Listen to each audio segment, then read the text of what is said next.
अस्सलाम वालेकुम, welcome back to औरत कार्ड।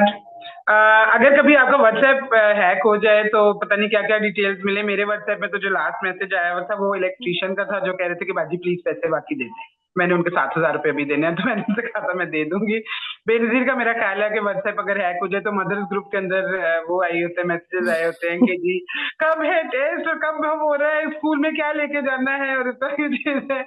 और रीमा के व्हाट्सएप पे शायद शाहरुख खान की तस्वीरें हों। ये वैसे एक स्कैंडल लगता है अगर बनना चाहे तो। हमें रीमा के हस्बैंड ने दिखाया था एक दिन व्हाट्सएप, जिसके अंदर उन्होंने शाहरुख खान की तस्वीरें भेजी हुई थी। रीमा तुम्हारे व्हाट्सएप में क्या होगा अगर हैक हो जाए तो? बस मेरे Natasha WhatsApp you Natasha knows us too मेरे व्हाट्सएप well. में सिर्फ ऑफिस का काम होगा। हाँ, मेरे अच्छा, व्हाट्सएप में सिर्फ बात ऑफिस हम का लोग काम काम। हाँ, इसलिए व्हाट्सएप में सिर्फ ऑफिस रात 2 बजे तक लगी होती है उसमें। अच्छा, हमारे इस बात हम व्हाट्सएप की इससे कर रहे हैं कि साकिब निसार साहब का व्हाट्सएप हैक हो गया। ठीक है, और ये उन्होंने खुद कहा है कि उनका व्हाट्सएप हैक हो गया। अच्छा, उनका ये कहने से पहले कि उनका हैक हो गया, छोटी सी टाइमलाइन आपको जल्दी से दे दूं कि ट्विटर पे कुछ बातें ऐसी चल रही थी कि बहुत जल्द एक एक्सप्लोसिव रिकॉर्डिंग आने वाली है जिसमें ex chief justice of Pakistan Saqib Nisar होंगे। ये उमर रजा साहब ने ट्वीट की थी, वो लंदन में होते हैं मेरा ख्याल है, और वहां पे उन्होंने ट्वीट की थी 23 फरवरी को कि ये एक ऐसी रिकॉर्डिंग एक्सप्लोसिव सी आने वाली है जिसमें साकिब निसार साहब होंगे और शायद कुछ सिटिंग जजेस ऑफ द सुप्रीम कोर्ट भी होंगे। बहरहाल साकिब निसार साहब ने उसको प्रीएम्प्ट किया और उन्होंने कहा मेरा तो व्हाट्सएप हैक हो गया। अच्छा, उसके बाद उन्होंने आदिल शाह साहब को बताया कि उनकी इमरान खान साहब से कभी कोई बात नहीं, कोई कांटेक्ट नहीं हुआ, यानी रिसेंट नहीं हुआ। और इसके बाद उन्होंने जाहिद भी शोरी साहब को बताया कि बिल्कुल मेरा कांटेक्ट हुआ है, और इमरान खान साहब ने उनको लिख के भेजा कि can we talk my lord. ये वैसे बड़ा स्टाइलिश इमरान खान साहब ने भी बड़ा ही जबरदस्त सा भेजा। इसके बाद इन्होंने कहा जी जी बताएं क्या बात है, और उन्होंने कहा कि क्या हम मुझे प्रॉब्लम्स हैं, मेरे लीगल ट्रबल्स हैं, उसमें कोई हेल्प आपसे मिल सकती है। तो इन्होंने कहा can help you. Saqib Nisar sahab ने कहा आप कोई डैम थोड़ी है जो आपकी मैं हेल्प करूं। ठीक है। नताशा उनकी मुझे लगता है हेल्प। सारे मीम्स आपने ही बनाने हैं. अच्छा, वो मीम्स की तो बात ही नहीं कर सकते, वो तो ट्रकों वाले चले हुए हैं। बहरहाल, अच्छा, तो अभी रिसेंटली ये वाले वाक्य तो कल हुआ है, पिछले 1.5-2 हफ्ते से जुडिशरी जो है वो सख्त लाइमलाइट में आई हुई है, आपके सामने है। उसके अंदर ये बात भी है कि with in the supreme court एक छोटी सी रिवॉल्ट भी हुई हुई है, या बड़ी रिवॉल्ट हो सकती है, हमें तो एग्जैक्ट नहीं पता, जिसके अंदर फायजीसा साहब ने वो हेयरिंग से भी इनकार कर दिया। जो बेंच बना था, जो आपको पता है सारा बेंच, उसके अंदर बहुत से लोग जो थे उन्होंने इनकार कर दिया बैठने से। कुछ लोगों ने कहा, कुछ लोगों को लिया ही नहीं गया, बेंच की फॉर्मेशन पे क्वेश्चन उठाए गए। इससे पहले एक एलिजिड ऑडियो लीक भी हुई थी जिसके अंदर परवेज इलाही एलिजिडली जस्टिस मज़ाहिर नकवी से बात कर रहे हैं फोन पे। ठीक है, तो और उनसे बात कर रहे हैं कि वो जो भट्टी है, वो जो उनके एड थे, उनके केस के बारे में वो बात कर रहे हैं, और सीपीओ लाहौर जो थे डोगर साहब, उनकी भी अपॉइंटमेंट की वो किसी और को कह रहे हैं कि उनसे बात करें। बहरहाल, आपने सुनी तो है। तो मेरा सवाल ये है कि जुडिशरी जो है कि इधर से इमरान खान साहब जो है वो एस्टेब्लिशमेंट पे फायर ओपन करके बैठे, और इधर से पीडीएम ने जुडिशरी को टारगेट करना शुरू कर दिया। मरियम नवाज ने भी 2 सिटिंग जजेस की तस्वीरें चलवाई थी अपने सरगोदा वाले जलसे में। तो लग रहा है कि ये प्रेशर बहुत बिल्ड हो रहा है जुडिशरी पे। But where does this go from here? कुछ होगा या नहीं होगा, या ये मामला ऐसे ही चलते रहेंगे जैसे कि सुप्रीम कोर्ट में चलते आ रहे हैं हमेशा से, या हायर जुडिशरी में चलते आ रहे हैं हमेशा से? Natasha, thank you. मेरा ख्याल है अगर हम सिर्फ जुडिशरी की बात करें, मेरी नज़र में पिछले 10 सालों में 15 सालों में जुडिशरी बहुत ज्यादा स्पॉटलाइट में आई है अपने फैसलों की वजह से और उनकी जो पॉलिटिकल कॉन्सिक्वेंसेस होते हैं उनकी वजह से. तो उसमें कुछ चीजें जो हैं जिसपे मेरा ख्याल है हमें अब बात करने की जरूरत है. बहुत से लोग कहते हैं आप जुडिशरी पे बात ना करें, वो अटैक है अदलिया की आजादी पे. आप इंस्टीट्यूशन के में जो है एक रिवोल्ट करवाना चाह रहे हैं. एक वाहिद इदारा बचा है जो इस मुल्क में जिसकी इज्जत है, मुझे तो वैसे नहीं मालूम, जुडिशरी जो है काफी क्रिटिसाइज करते हैं लोग उसे, इंसाफ के निजाम पे. मुझे नहीं मालूम पाकिस्तान में कौन कहता है कि बहुत अच्छा चल रहा है. तो मेरा ख्याल है अब टाइम आ गया है कि हम इसकी बात करें. इसके बहुत से पहलू हैं, मैं सिर्फ एक पर्टिकुलरली जुडिशरी का जो निजाम है, खासतौर पे सुप्रीम कोर्ट में जिस तरह अपॉइंटमेंट्स होती हैं, अकाउंटेबिलिटी और चीफ जस्टिस की जो पावर्स है, मेरा ख्याल है उस पे बात करने की जरूरत है, उसमें रिफॉर्म्स की जरूरत है। अब चीफ जस्टिस इस वक्त इतने पावरफुल एक ऑफिस है चीफ जस्टिस का कि वो फैसला कर सकते हैं कि कौन सा केस सुप्रीम कोर्ट ने सुनना है, सुओ मोटो सुनना है या पिटिशन पे सुनना है, वो कब सुना जाएगा, कितने जजेस सुनेंगे और वो जजेस कौन होंगे। और इस पूरे प्रोसेस में, इन सब फैसलों में कोई अकाउंटेबिलिटी नहीं है, कोई उनको किसी से कंसल्ट करने की जरूरत नहीं है, ये सिर्फ उनका डिस्क्रेशनरी पावर्स है, सवाबदीदी इख्तियार है उनके। तो अब खुद सोचिए कि पिछले 6-7 सालों में जो अहम पॉलिटिकल नौयत के फैसले सुप्रीम कोर्ट से आए हैं, वो हम देखते हैं 3 से 5 जजेस ऑलमोस्ट हर बेंच पे हैं, और कुछ जजेस हैं जो किसी बेंच पे नहीं है। ऐसा क्यों है? ये कोइंसिडेंस तो नहीं हो सकता। तो नजर आता है कि इसके पीछे कोई सोच है। अब वो सोच क्यों है, क्या वो रीजन सोच है, मुझे तो समझ नहीं आती। और इस पे अब सुप्रीम कोर्ट के अंदर से भी सवाल उठ रहे हैं। तो मेरी नजर में हमें देखने की जरूरत है कि सुप्रीम कोर्ट में अपॉइंटमेंट्स कैसे होती हैं। उसमें भी आप देखें, सिर्फ चीफ जस्टिस के पास पावर्स हैं कि इनिशिएट वो किसका नाम करेंगे जो आगे कंसिडर होगा जुडिशियल कमीशन से। अकाउंटेबिलिटी की आप बात कर लें, उसमें भी सुप्रीम जुडिशियल काउंसिल जो जजेस की accountability high court supreme court की करती है, उसमें चीफ जस्टिस का बहुत अहम रोल होता है। और हमने देखा है कि पिछले कई सालों से एक जस्टिस शौकत अजीज सिद्दीकी, जिनको सुप्रीम जुडिशियल काउंसिल ने हटाया है, और दूसरी जो कार्रवाई हुई है, होने लगी थी, अब वो जस्टिस काजी फाइज ईसा के खिलाफ हुई थी। इसके अलावा हम देखते हैं कि रेफरेंसेस आती हैं, कंप्लेंट्स आती हैं जजेस के खिलाफ, वो रिटायर हो जाते हैं, कंप्लेंट सुनी ही नहीं जाती। तो इसमें क्या प्रोसेस है? बहुत से लोग हैं, मैं कई सालों से इस पे लिख रही हूँ कि जुडिशियल अकाउंटेबिलिटी की बहुत जरूरत है। अदलिया की आजादी को प्रोटेक्ट करते हुए वी हैव टू इंश्योर कि कोई ना कोई मैकेनिज्म हो जुडिशियल अकाउंटेबिलिटी के लिए। अब साकिब निसार की आपने बात की, वुमेन्स एक्शन फोरम ने उनके खिलाफ एक कंप्लेंट सुप्रीम जुडिशियल काउंसिल में की थी, जब वो सर्विंग चीफ जस्टिस थे तब उन्होंने की थी, और उस पे कोई फैसला नहीं आया, वो एंटरटेन नहीं हुई, और फिर जब वो रिटायर हो गए तब कहा कि अब तो कोई फायदा नहीं है, ये इनफ्रक्चुअस हो गई आपकी कंप्लेंट। तो ये सब मामलात हैं। मैं सुनती हूँ लोग कहते हैं कि नहीं, आप अदलिया पे अटैक कर रहे हैं। पीटीआई के बहुत से लोग हैं, क्रिटिसाइज करते हैं जो लोग अदलिया पे सवाल उठा रहे हैं। लेकिन कभी ऐसा पाकिस्तान में होगा जब अच्छा टाइम होगा रिफॉर्म्स की बात करने का?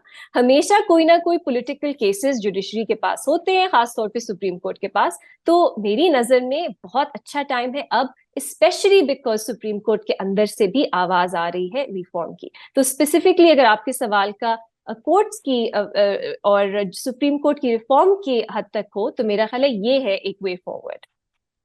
और नताशा, मेरे ख्याल में ये बात करना, जैसे रीमा ने बात की है जुडिशियल अकाउंटेबिलिटी की, बहुत जरूरी भी है।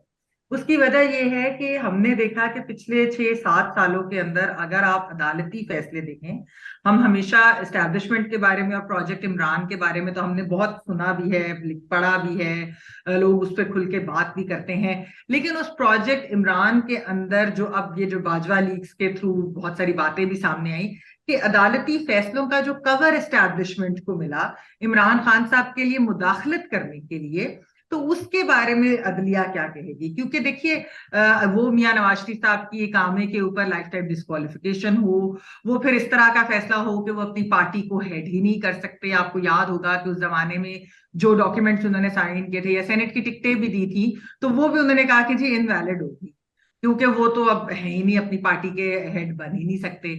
अच्छा, लेकिन जब ये सब कुछ हुआ उसके बाद हमने देखा, वो अगर आप over a period of years आप देखते रहे कि एक आधे फैसले के अलावा, ये जो कासिम सूरी वाला फैसला था, उसके अलावा अगर देखिए तो नेट बेनिफिशियरी कौन है सारे अदालती फैसलों का, खासतौर पे जो ये हायर जुडिशरी से आते हैं, वो एक पार्टी और एक लीडर मिलते हैं। अभी आप मिसाल ले लीजिए आर्टिकल 63A, ये मैंने बात की कि पार्टी हेड नहीं नवाज शरीफ साहब हो सकते थे, लेकिन उसके अंदर कहा गया, उसकी री इंटरप्रिटेशन की गई और आईनी एक रीराइट कर दिया गया कि जी पार्टी हेड जो है, क्योंकि आप उसके नाम का वोट लेकर आते हैं तो फिर आप इस तरीके से किसी और को वोट नहीं कर सकते। अच्छा, उसके बाद जब चौधरी शुजात साहब ने लेटर लिखा कि आपने परवेज इलाही साहब को वोट नहीं देना पंजाब के इलेक्शंस के अंदर, तो उसके बाद ये कहा गया कि नहीं नहीं, वो पार्टी हेड लेते लेकिन पार्लियामेंट्री पार्टी लीडर भी होता है, फिर मेजोरिटी भी होती है।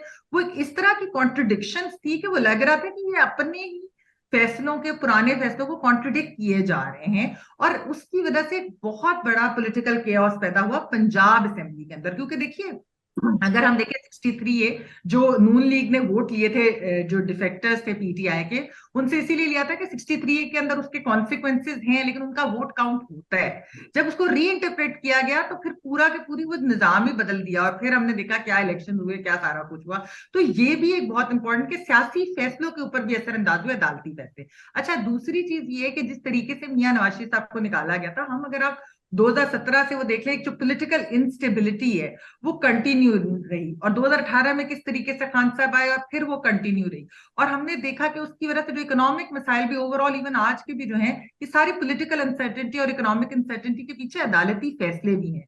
तो क्या कभी अदलिया ये मानेगी कि उनके फैसले गलत थे, और जो गलत फैसले थे उनको वो ठीक करेंगे, या वो ये कहेंगे कि नहीं अब हम नए फैसले ठीक दे देते हैं, कानून के मुताबिक दे देते हैं, लेकिन जो बाकी पार्टियों को नुकसान हो गया या बाकी लीडर्स को नुकसान हो गया उसका हम कुछ नहीं करेंगे। ये बहुत अहम है कि जुडिशरी जो है वो इंट्रोस्पेक्ट करे, और वो अपने पुराने गलत फैसलों की भी तशरीह करे, और कोई इसके बारे में सोचे, क्योंकि इस तरीके से हम आगे नहीं जा सकते। और जो उनके पास सवालात उठ रहे हैं वो लीगल फ्रेटर्निटी की तरफ से हो या सियासतदानों की तरफ से हो, वो इसी वजह से उठते हैं।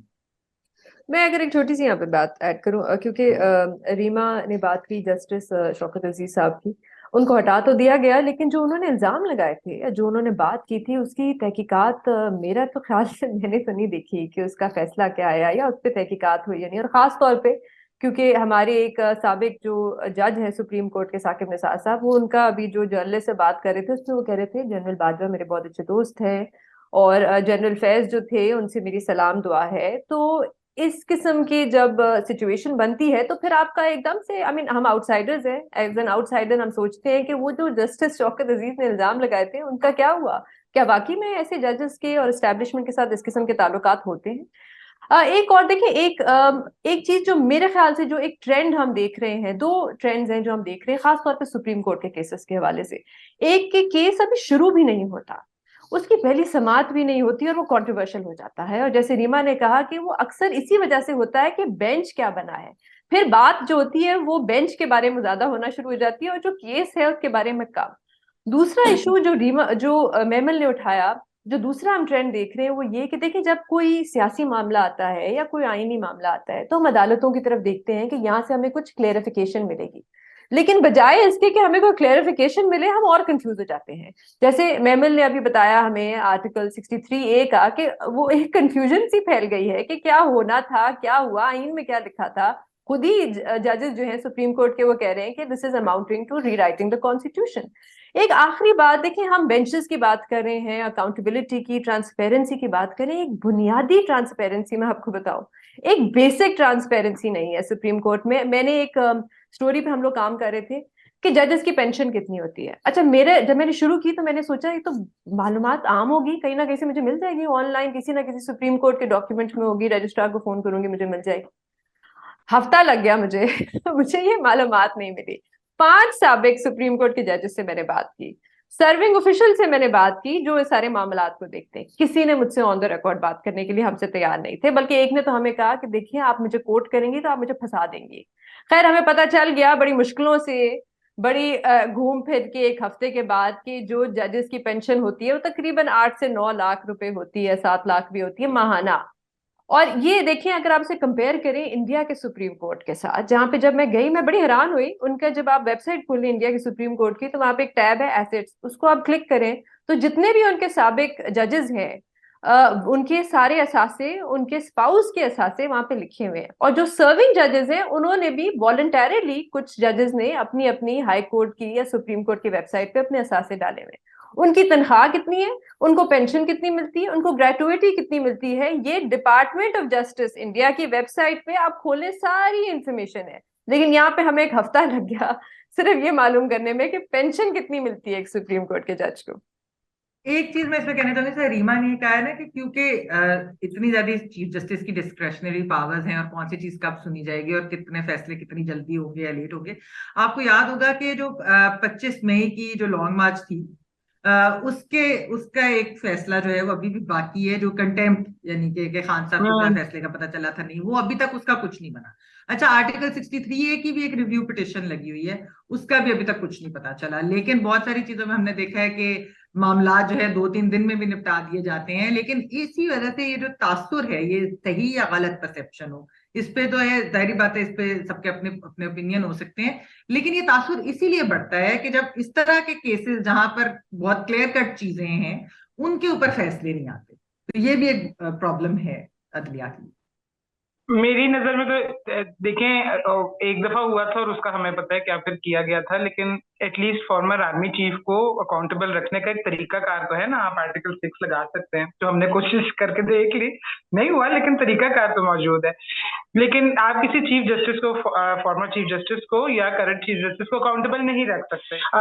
अब चाहे ये इस वक्त जो बेंच बैठा हुआ है, जो जिसको कहते हैं हम ख्याल बेंच, उनके लिए ये सोचना चाहिए कि जब इन्होंने गिलानी साहब को हटाया था, सुप्रीम कोर्ट ने एक और प्राइम मिनिस्टर को हटा दिया था, तो उसमें ये था कि उस वक्त पीपल्स पार्टी की गवर्नमेंट लोड शेडिंग बहुत ही अनपॉपुलर थी, तो उनको लगता था कि हमें कुछ नहीं कोई कहेगा। आज उन चीफ जस्टिस को, इफ्तिखार चौधरी साहब को और उन सारे जजेस को बहुत बुरे लफ्जों में याद रखा जाता है। तो आप पॉपुलैरिटी की वेव को राइड करते हुए फैसला अगर ऐसा देंगे कि जो जिसपे जिसको हिस्ट्री अच्छी तरह नहीं याद रखेगी, तो आपकी कोई पॉपुलैरिटी फॉर एवर नहीं रहेगी। इफ्तिखार चौधरी साहब को इस वक्त उनकी जो उस वक्त हरकतें होती थी उनको बहुत गलत समझा जाता है, उनकी अपनी लीगल फ्रेटर्निटी उनको गलत मानती है। दूसरी बात ये, लास्ट बात, इन सारी चीजों से बाला तर के नवाज शरीफ साहब के साथ क्या किया गया, ये क्या किया कॉन्स्टिट्यूशन में आर्टिकल 63, मुझे अक्सर याद आ जाता है। मैंने एक दिन ट्वीट भी की थी कि 2016 में ये केस आया था सामने के दो भाई थे जिनके ऊपर मर्डर का इल्जाम था, और उनकी अपील जो थी वो सुप्रीम कोर्ट में थी।